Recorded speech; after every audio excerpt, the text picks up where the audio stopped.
Hi, welcome to Hospitality Live with Rupesh. Each week, we feature an industry leader that will share the latest trends and the best strategies to help you grow. Now, welcome your host, Rupesh Patel. What's up, guys? We're going to try this one more time. Somehow there is an issue with LinkedIn getting a connection through this software that we're using to connect this live conversation. Guys, this is episode number 92. Can't believe we've been doing this for 92 weeks in a row. Guys, somebody comment and let me know where you're listening from. And I hope this is live on LinkedIn because I've had some issues now joining this morning at 9:30 where I think we're like 6 minutes late. But I'm sorry, guys, but we are live. Sarah says we're live. So I guess we are live, guys. And I hope that my guests saw the new link to the post. And guys, comment, let me know. Make sure that we are live on LinkedIn. Jeremy says yes. Peggy says yes. Guys, comment, let me know where you're watching from. We are live. There we go. Hey, guys, good morning. Toronto, Michigan, Miami, Washington, Sarasota, Houston, Tampa, Canada. You guys are too fast. Tyler, Texas. I love Tyler.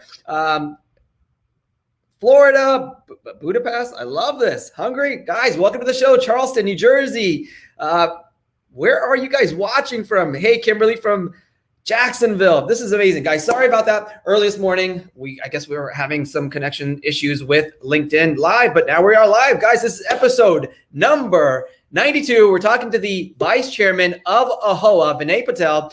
We're going to talk about what's happening at AAHOA and for you guys to get to know AAHOA a little bit better.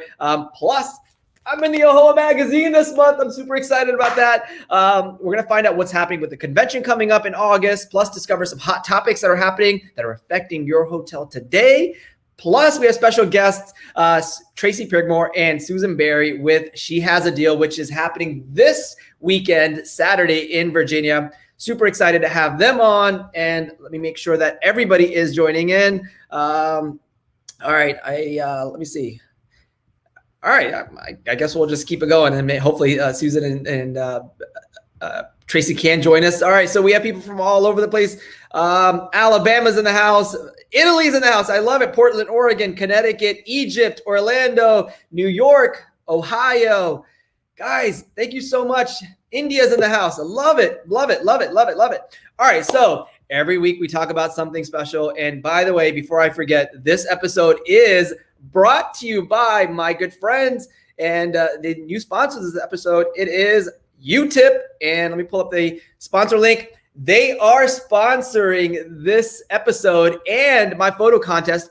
June 18th, I am giving away $1,000 to a random person that is entered into my competition.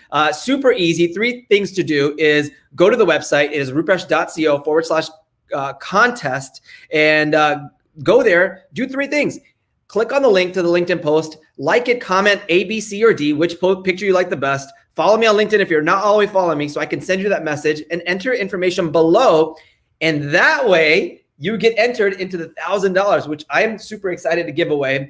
And let me tell you a little bit about Let me tell you a little bit about UTIP. UTIP is a simple digital tipping solution for the evolving cashless economy. Now, you all know cash is going away and you see it less as hotel GMs are doing less deposits, right? We're doing those less deposits and people are feeling more comfortable just paying with that digital, that cash app or that digital currency. And I love that you can, at your hotel, your entire staff can receive tips digitally, which is the next wave, and hotels are already using it.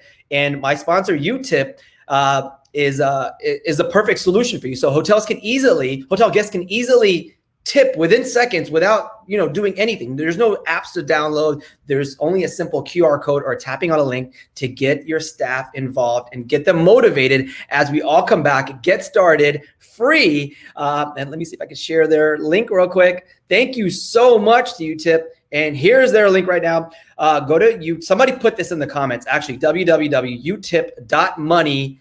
And that is a website. You can create a free account. And I think before the end of the year, right now to the end of the year, they're giving away free accounts. So you can start accepting tips digitally. Your entire staff can, which is a great incentive as we all get back. And this past weekend was Memorial Weekend for the United States, and it was crazy busy. Like, we haven't seen the industry this busy. And a lot of brands said, wow, we've surpassed 19 numbers, which is amazing to hear. And I think that's going to happen this summer. This was a test. I feel like July or this weekend was a test for the rest of the year. Does anybody agree? If you do, comment and let me know that your hotel was busy, and were you busy this weekend? That's what I would love to know. We were sold out for days, and I think we're still busy, but was your hotel busy this weekend? Would love to find out. And all right, so we have our friends on. If you don't know this, I'm going to bring her up real quick. This is Tracy Prigmore. Tracy, what happened to Susan? I don't know. I sent her the link, but I don't know when you went off and came back. I don't know. I just sent her it again. Is there a different link? We need Susan. I just texted you the link, so hopefully she gets it. It's okay. Hopefully she can jump on. Maybe you could text her the link. I just texted you so she can jump on with us. But tell us about She Has a Deal, and it's this weekend, which I'm super excited about. And our featured guest is gonna be what's the word? I forgot the word. He's gonna be a judge. He's going to be a judge. Yeah, I'm going to forget judge. He's going to be a judge on it, which I'm super excited about. Tracy, welcome to the show. Tell us about She Has a Deal. Sure. So She Has a Deal. We're a real estate investment platform, and we're creating new pathways to hotel ownership and development for women. And so it's more than just a pitch competition, but that's the big pinnacle of the experience. So what we're doing is we're exposing and inspiring women to choose hotel ownership and development as a career option. We're also educating them on how to do it. And then we're, connecting like-minded people together who, want to be in the business. And perhaps through these connections, you'll find a person to form a business with, collaborate with, or just, joint venture with. So with our education, they're also meeting potential mentors and others who can help them and support them on their journey to hotel ownership. And all of that culminates into a pitch competition, which is Saturday. So it's really exciting. We have 10 women who will be pitching in the finals of the competition. That's amazing. And so you've gone down to the different groups now. And so I guess everybody's excited. And I love that you guys are doing this because, I feel like when I go to conventions, it's mostly men, and it's, you don't get that or the other perspective. And for us, I would say 90+% of our staff, associates, leaders, executives are women. So why aren't they in the role of or ownership? And I love that you bring this to the industry, and I love that you guys are doing this. So how can people get involved, and how can people watch the finale of this competition and really support the winners and the contestants as they continue their journey in the hospitality space? Yeah, absolutely. So we're really excited. There's a couple things I want to talk about. So we would love for people to help with this endeavor. So there are 3 ways that we ask people to help. And one is really just spreading the word and letting women who are interested in ownership and development, let them know about She Has a Deal, send them to the website. Secondly, we're always looking for deals. So the women who are pitching these deals on Saturday, these are real deals. We're looking for deals to get done and increase the number of women-led hotel investment projects. So send us a project. And we're also raising equity for the hotel deals that originate from the pitch competition. So we have SHAD Prosperity Fund 1 that's going to be launching this week. So if you are interested in investing, if you want to support women-led projects, we definitely appreciate the support. And if you just want to be educated, we do have master classes on our website. So people can go to shehasadeal.com and you can find out all about She Has a Deal, the pitch competition, our master classes, our investment fund. It's all there. And on Saturday, if you want to stream live, you can go to shehasadeal.com. And if you look under the pitch competition, you'll see all the information. There's 2 ways to participate on Saturday. One is you can join us in person. We're live here. I'm actually sitting here at the Hilton McLean in Tyson's Corner. We're getting prepared. So there are still tickets available. The governor opened up Virginia a couple of days ago, so we have added 20 more tickets, and those are still available. And then if you can't make it to McLean, Virginia, which is right outside of DC, we're going to be live streaming the event, and you can register RSVP at shehasadeal.com for the live event as well. That is amazing. Thank you so much for being on it. And I love that you guys are doing this.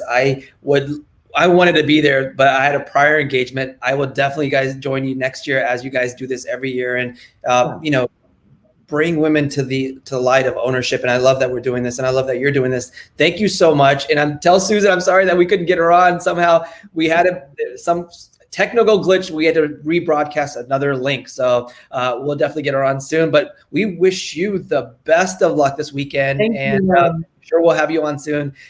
Tracy Fairgirl, thank you so much. We'll talk to you soon. You're welcome. Thank you, Rupesh. Have a great afternoon. Bye-bye. Too. Bye.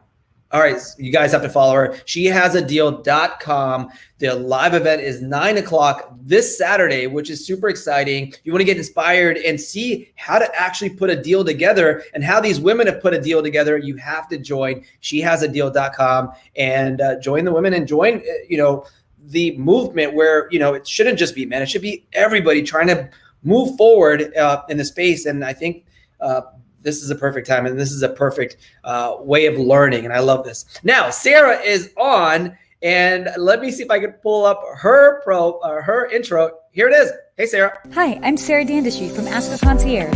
Every week, I'll be sharing the latest hospitality and travel news and updates in a segment we like to call Hospitality Minutes.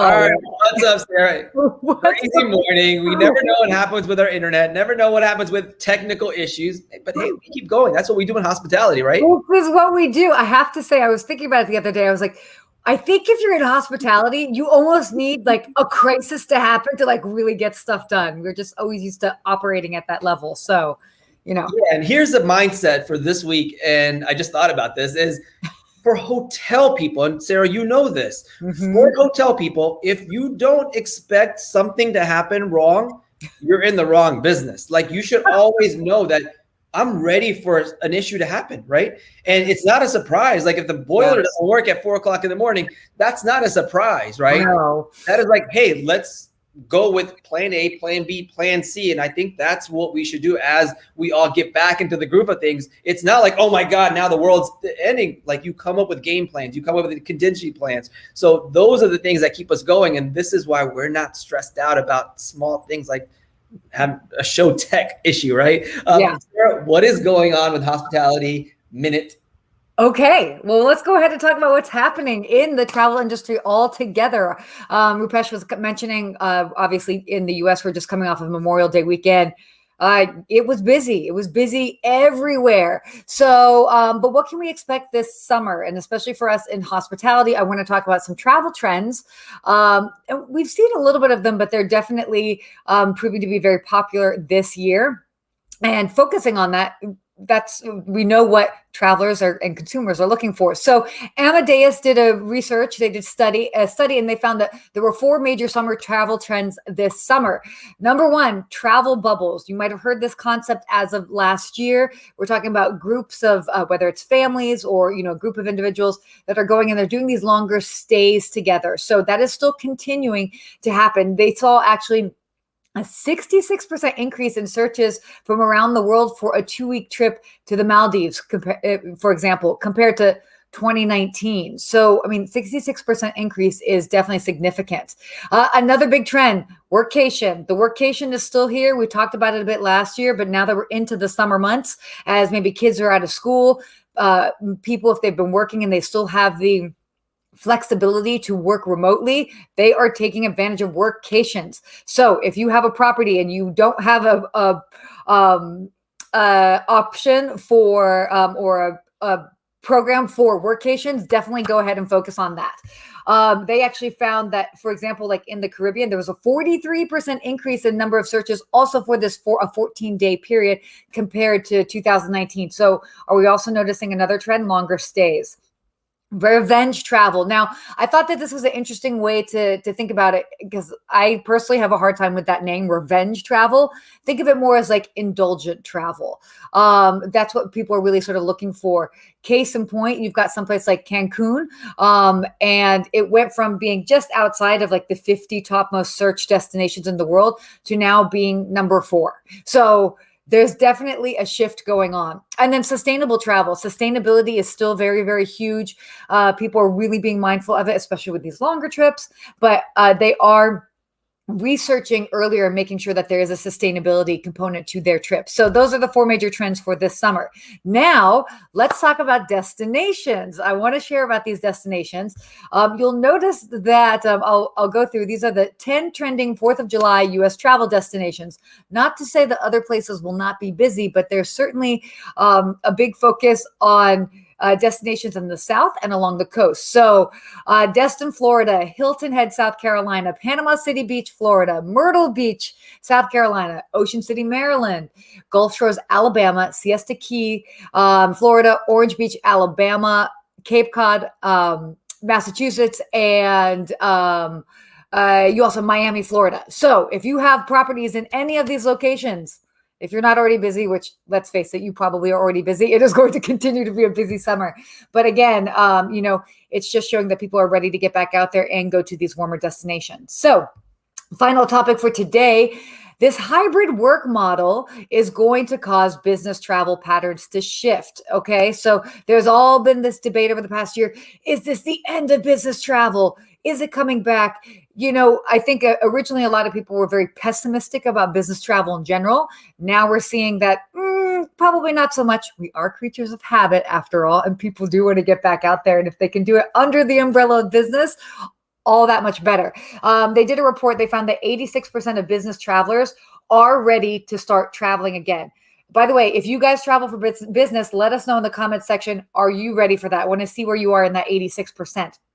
85% of decision makers said that they've seen there is an actual correlation between business travel and higher revenue profits. So there is actually a benefit for it. Also, people find that there's a lot of personal development that comes out of it, and it stimulates this professional growth. And then 82% of business travelers and 79% of decision makers also agree that there are a lot of benefits to in-person meetings. So there's definitely huge shift. There's more facts and figures here, but I don't want to take up all your time with that. But that being said, business travel is coming back, and I think people are just going to be finding more creative ways to get back out there. And we might even say that the bleisure trend is continuing. I know that it is definitely big for me. So there you have it. That is it for today's Hospitality Minute.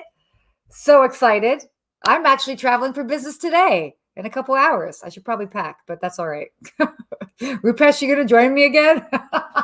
Did we lose you? This is too funny. I mean, I could talk about business travel a whole lot more. Okay. So I'm just kidding. I wanted to throw you under the bus, and I just did.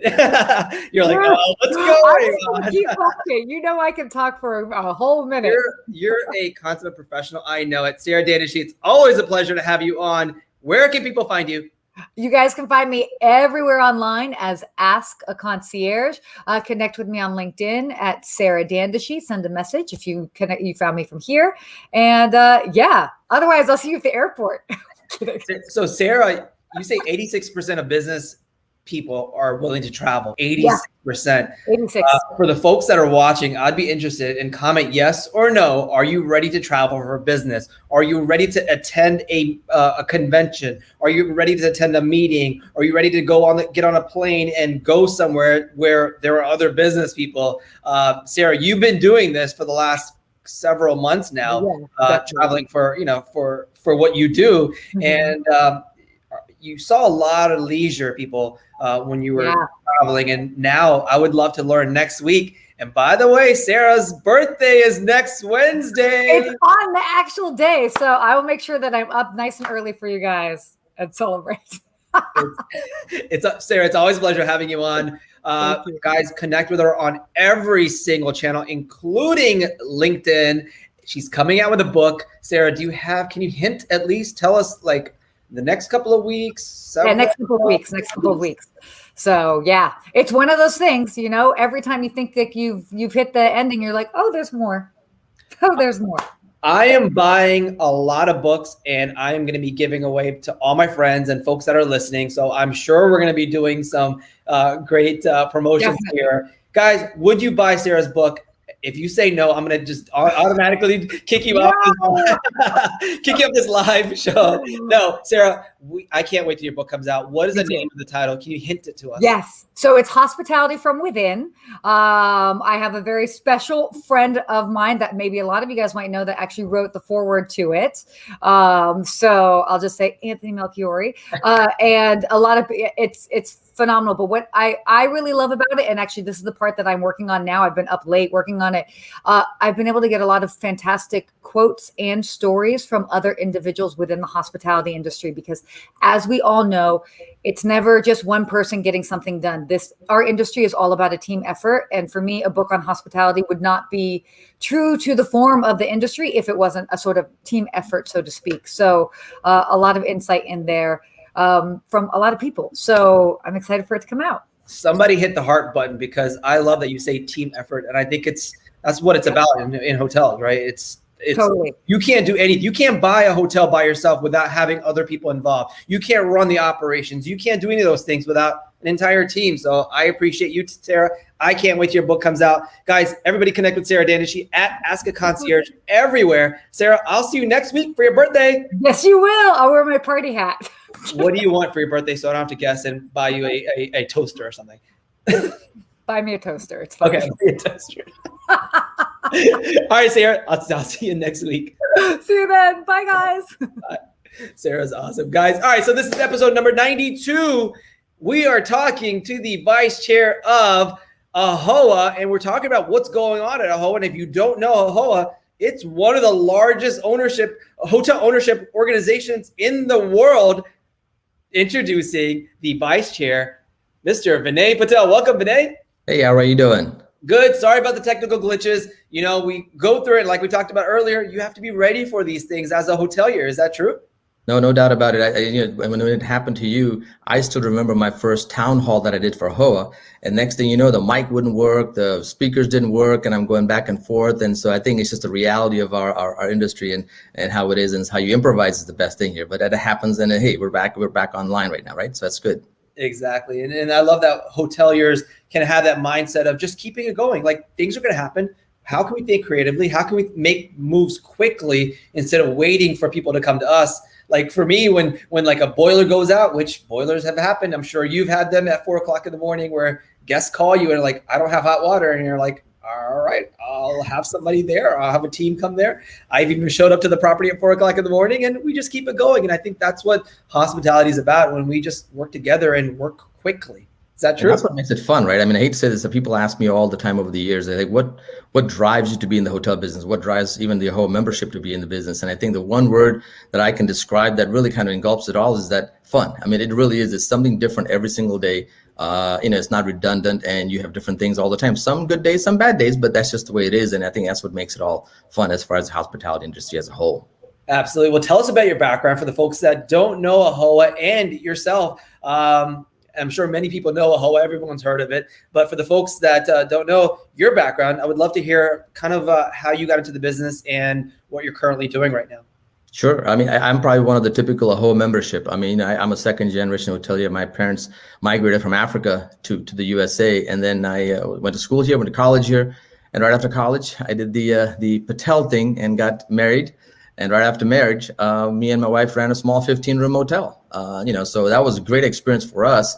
It was just the right number at 15 because, one person or both of us could clean the rooms, 15 rooms in the morning, get done by 2 o'clock, do our laundry by 3, 4 o'clock. By 5 o'clock, we were kind of, I'm not saying free, but, the motels are operating here. And so that's what that's where I kind of learned a lot of the things that I've learned over the years, is that in that 15-room hotel. After that, I had a degree in business administration. I said, look, I can't be doing this forever and ever. And then we just started looking for hotel sites and started building and buying. And over the last probably 20 some odd years, now we're at the 9 hotels that we own and operate. We're based right outside of Washington, D.C. And then over the last 6 years, or 7 years now, I've been involved in AAHOA. And I was actually involved in the AAHOA from the beginning as well, as far as, what I learned over the last 30 years was through AAHOA. I mean, I still remember going to a conference in Atlanta, probably one of the first people who were on a youth committee. So it was me, myself, and DJ Rama on a youth committee back in those days.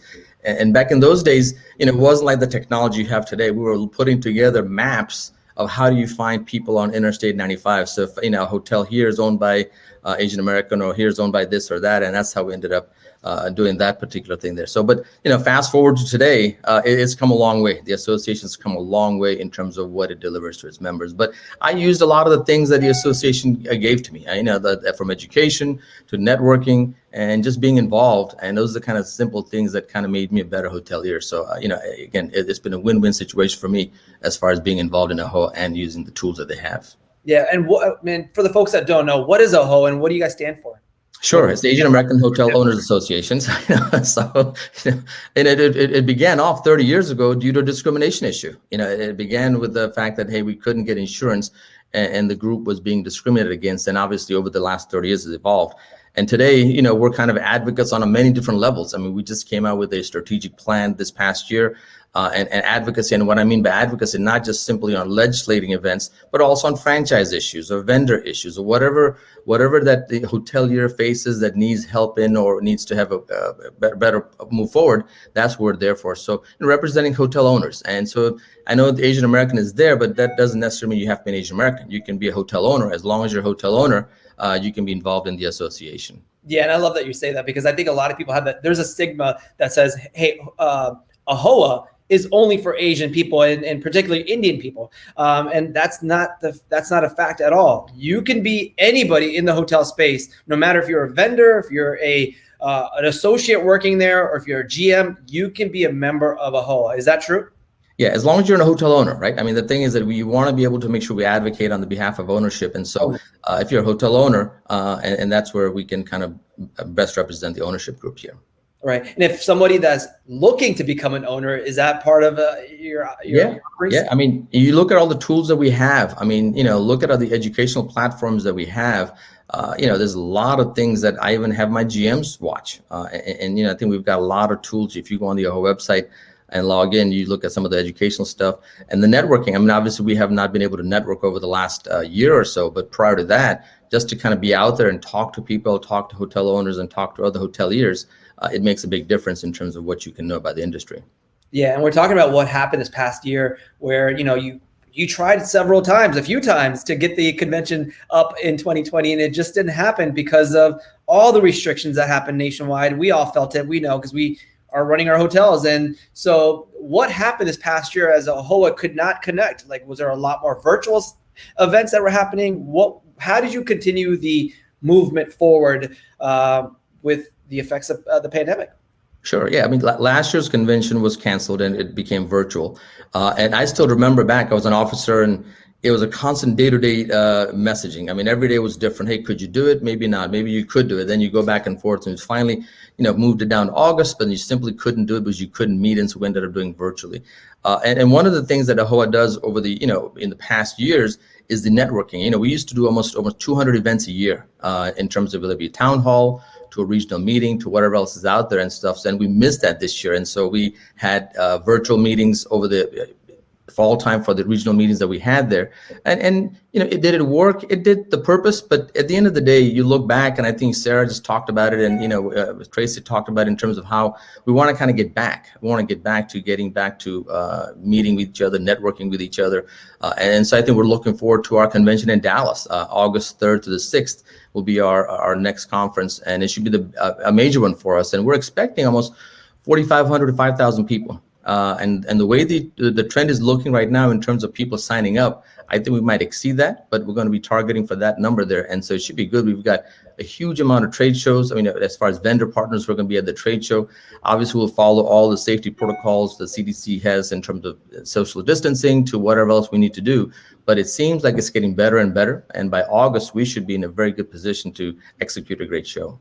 Yeah, and I think by August, hotelier owners will say, listen, we had an amazing summer, and now we end our summer before school starts with this convention, which I'm super excited about. I'm going to be attending. I can't wait. And I know that your vendor show is the largest in the industry, which I heard a couple of weeks ago is almost sold out, which is amazing that, vendors have held on this past year because they didn't have a lot of avenues to really connect with people, like you were saying, with the connections that they make at the convention. So I know a lot of vendors I've spoken to that are excited to get back into the trade show and show their newest and latest, services and products. And for the folks that don't know, if you've never been to a hotel or a AAHOA trade show, it is gigantic, and it takes you like more than a day to go through it if you're really connecting with individuals at the vendor level. Can you tell us more about that? Because I think people go there thinking, oh, it's just a convention, we're going to listen to people speak, but no, you have this huge opportunity to make a lot of great connections too with vendors. Yeah, no, the AAHOA trade show is amazing. I think, with me being involved in the industry, I get a chance to see a lot of different trade shows, but I think the AAHOA trade show is by far the biggest and the best.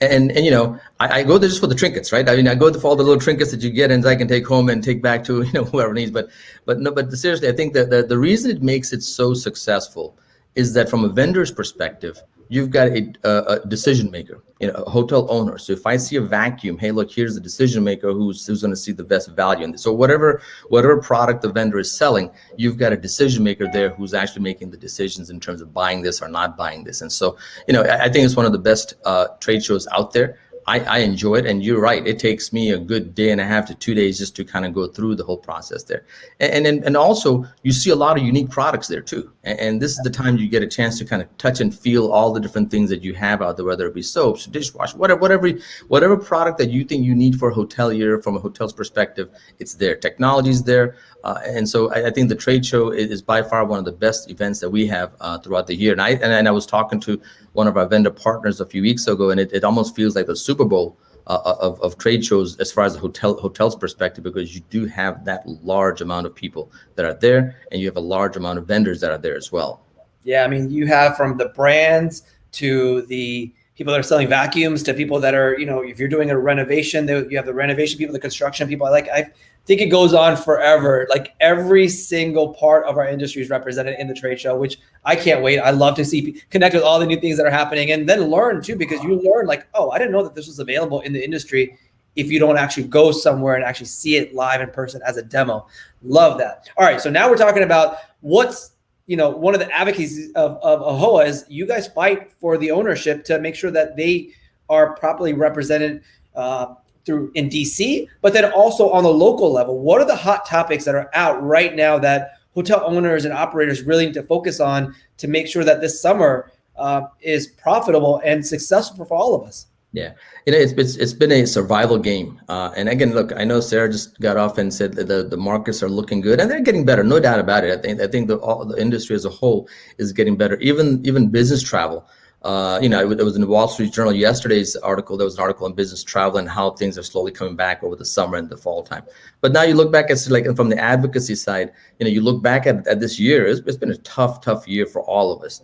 And it literally has been a Band-Aid approach, whether it be PPP funding, the second round of PPP, any kind of grants, any kind of local grants that we're looking at. And, so we're also advocating on all fronts for those things. And so from a hotelier's perspective, it literally has been a Band-Aid approach across the whole 12 months we've been dealing with the advocacy. And more importantly, on a local level, we just got some new legislation passed, and a lot of local jurisdictions have money right now.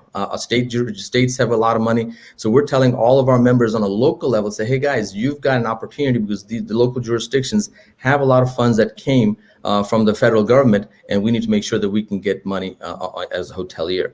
And as an industry as a whole, hotels are kind of fragmented. Airlines are kind of conglomerates, so 5 big airlines, so they can do a lot of advocacy on their side. But I think hotel side, we probably haven't done we're not able to do as much as we should have, or we could have, or we needed to, I guess, probably the best way to put it. And so how do you kind of advocate on that? And so I think even for Virginia, and I live in Virginia, we're advocating for $1,500 to $1,000 a room as a grant. Maryland, the other state that I've got a property in, we've already got that. And so we're telling all of our people out there and our membership and say, hey, look, guys, you got to ask for it. And we encourage all everybody to ask for it, because if you don't ask, you're not going to get. You don't expect people to just give it to you because you're a hotelier. So we really, really kind of have to advocate and get that messaging out there to be engaged on a lot of different levels, because even on a federal level, state level, to a local level, if you're not involved, you're just not going to be able to get anything that you need to get. Yeah, so you're the name of the game is really going to your local. Is it local or your state senator? Who is it that you? I mean, like I said, even for me in my own counties, counties are giving what do you call grants, maybe not as large amounts, but states are giving a lot of grants.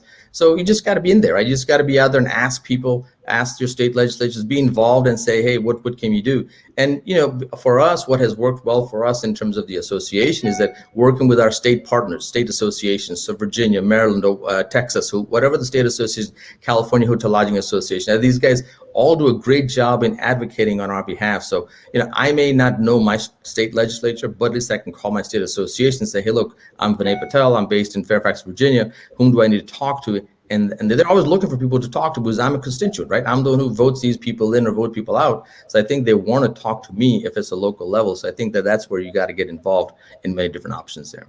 Right. And as we talk about the summer, staffing is a big issue for many, or actually almost every single person that I know is a big issue, is a major issue. Guys, if you're watching right now, is staffing an issue at your hotel? Comment yes, and let us know if it is. And is it getting better, as many states are now putting in and cutting some of those benefits that maybe people are waiting for, or maybe they're saying, listen, the hotel industry is back.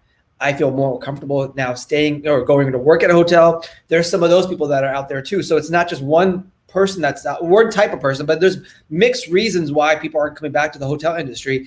What is AAHOA doing to advocate, hey, come back to the hospitality and hotels particularly, as we all increase our occupancies? Yeah, one of the things that I think the hospitality industry doesn't do a good job is highlighting this industry. So, I hate to say this, even in my own case, if my sons or kids are getting older and older, and do you say, hey, you should be a hotelier? We're all wanting want to be a doctor or an attorney or engineer or whatever.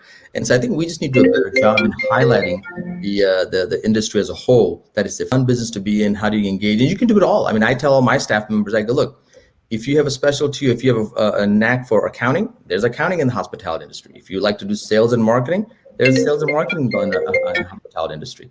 If you want to do maintenance, engineering, whatever, hey, you can do maintenance as well, or at least get involved in the construction and how you do that stuff. So I think that we just need to do a better job in terms of marketing our industry as a whole, that this is a fun, good industry to be in.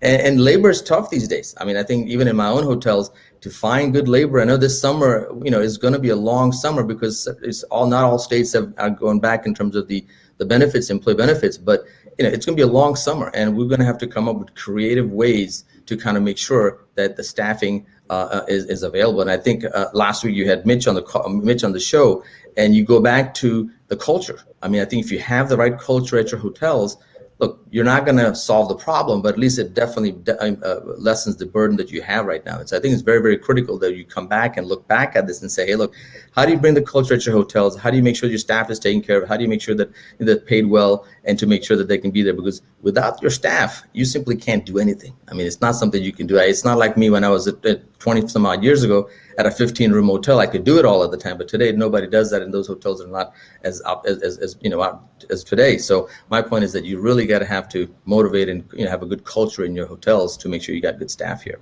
Absolutely. Now we're talking to the vice chair of AAHOA, Mr. Vinay Patel. Thank you so much for being on. A few more questions is, what's the future like? And sorry, that's my daughter calling me. She's saying that my niece got a dog, and so they're trying to FaceTime me. I said, FaceTime me because they just got the dog today, so I'm sorry about that. But it's not a troll. It's my daughter trying to FaceTime me.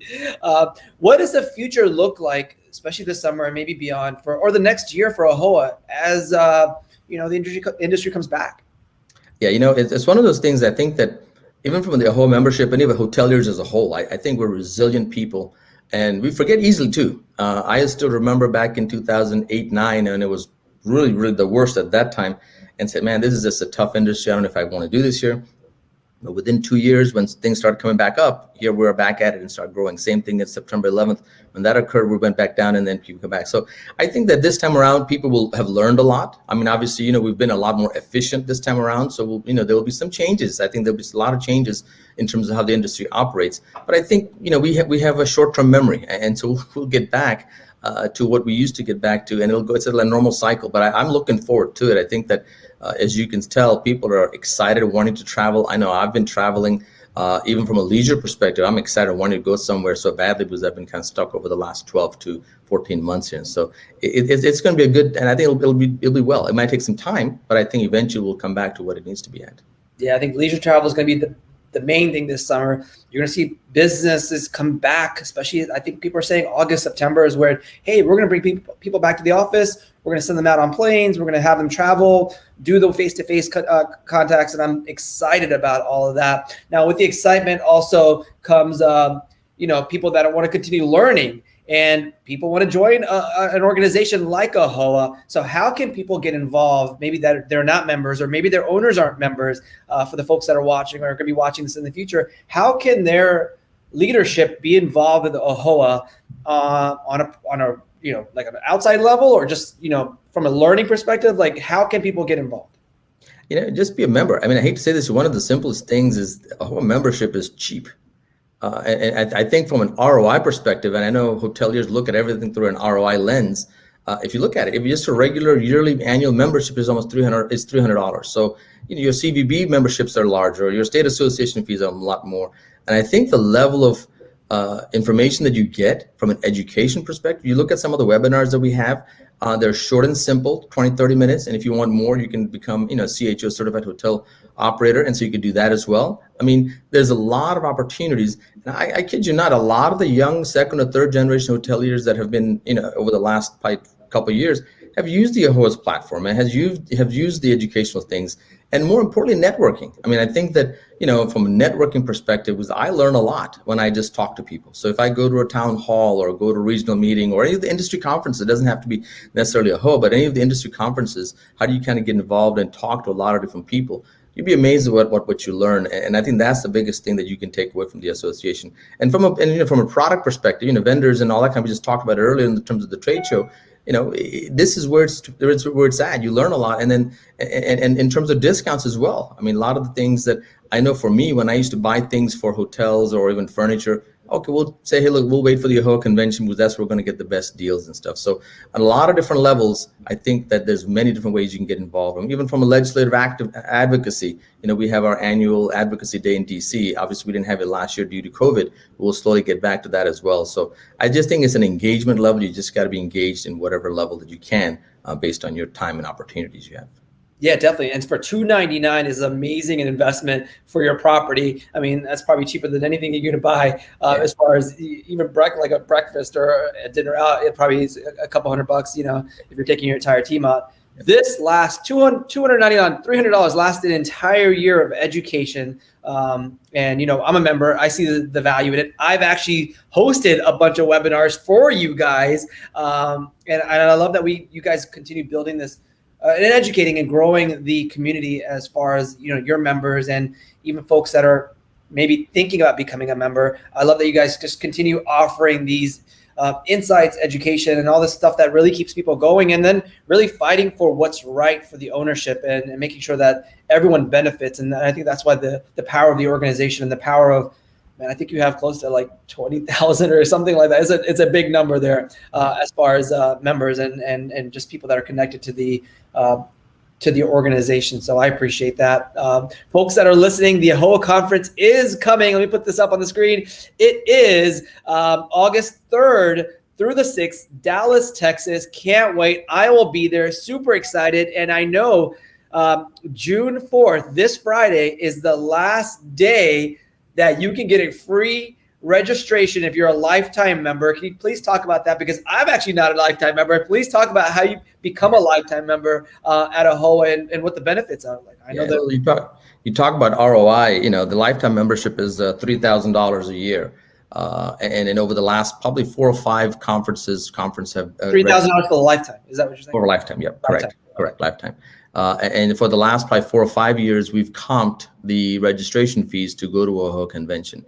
And even at the end of the day, even the AAHOA convention, even if you don't get comped, registration fee, obviously you got to pre-register early bird or whatever, it's around like $200 to $300, $227 if you're a lifetime member, or if you're not a lifetime member, you could even a regular member is on $300. So at the end of the day, you look at all the other industry conferences, the dollar amount that you spend, and this is just simply a great ROI. And you'd go to the convention, and you've got 2 days of trade show. You got great education platform. I mean, this year, if you look at some of the educational platforms we have, from revenue management to hiring good talent to capital stack, a lot of different things there from an educational perspective as well. And this year we've also got a block party. Over the last couple of years at the AAHOA conventions, we've started doing these outdoor block parties. Started off in San Diego, we were going to do it in Orlando. This year we're going to do it at Texas Live, which is right outside of Dallas. And we've got 5 or 6 restaurants taken out by certain vendor partners, and we can have a great event there. So, at the end of the day, it's for that dollar amount, for a lifetime membership, to go to a convention and to enjoy this much entertainment, and then also have fun and also get great education and network. I mean, it's a great ROI for anybody who wants to be involved in the association. Well, it's been a pleasure speaking to you. I'm sure we're going to have you on prior to maybe a couple weeks. Is that okay if you guys maybe have the entire AAHOA team on prior to the convention? Because I think that'll build some excitement. And I'm excited to attend. I will be there the entire time. I might even be doing some fun things with AAHOA, so I'm excited about that. But I wanted to thank you guys personally for this, which was announced yesterday. So guys, I am on the AAHOA cover, which coincidentally, this all worked out where the 4th, which is Friday, is a deadline for free registration for if you're a lifetime member. But this is amazing. And I think I've had like 30,000 people comment on, or at least view the post that I did yesterday. Thank you so much for having me on. This is such a delight. I'm so happy to help contribute to this tech article. So this entire article or the entire magazine for June, today's Hotelier, brought to you by AAHOA, is talking about tech and how tech is evolved. And I wrote an article about it. It's page 18, and it says, how to use technology to make your hotel relevant. So catch this. If you're a member, you get this free in your mail. And this is a benefit that AAHOA has. First of all, thank you so much for having me on the cover. And I just love being a partner of yours and really helping our industry grow, as we are going to see a big turnaround here this summer. Vinay, Patel, thank you so much for being on. Thank you. Thank you. All right, guys. So the website is, let me pull this up. It is AAHOA.com. All your resources there, how to become a member, how to get the lifetime membership, how to get this magazine in a digital format is all there. Links are there. Thank you so much. Sure, we're going to see you on in a couple, maybe 8 weeks or something like that, right before the convention. And I can't wait to see you again. I saw you at a couple weeks ago, and it's going to be fun to really connect with the entire team there. So shout out to the entire AAHOA team for really just putting out amazing content and keeping us all going. So Vinay, thank you so much. We'll talk to you soon. Thanks a lot. All right. Guys, sorry about the technical difficulties early on. Sure, we got it covered. It is it's part of what we talked about. It's part of hospitality. We just keep it going. Guys, this episode is brought to you by utip.money. Let me pull up the banner. Somebody put this in the comments. www.utip.money. It's the simplest way to get tipping at your hotel. You see money. Actually, you know what? Let me talk about this. I was a hotel or a housekeeping supervisor, and the biggest complaint in housekeeping is somebody stole my tips. Has anybody ever been through that? Oh my God, I've had to break up so many fights in the past or arguments in the past where they're like, oh, the houseman stole my tip, or the housekeeper, that was my tip. I took the day off. Well, alleviate all of that with a digital tipping solution. They're offering their free, you can actually sign up for a free account right now. It is utip.money. Thank you so much for sponsoring this episode. And they are sponsoring my giveaway $1,000 June 18th at noon. Somebody is going to be randomly picked as long as you're entered into the competition. So go to rupesh.co/competition. Guys, next week, I have a surprise. It's not going to be from my office. It's going to be from a surprise location. I can't wait to share with our featured guest and with you where I'm going to be. So Tune in next Wednesday at 9:30 a.m. Eastern time, where we talk about hospitality and more. Guys, thank you so much. Please take care of yourself and each other. I will talk to you next week. By the way, please connect with me on my social platforms, LinkedIn, Instagram. Instagram is instagram.com/RUPESHCO. Guys, thank you so much. See you next week. Bye.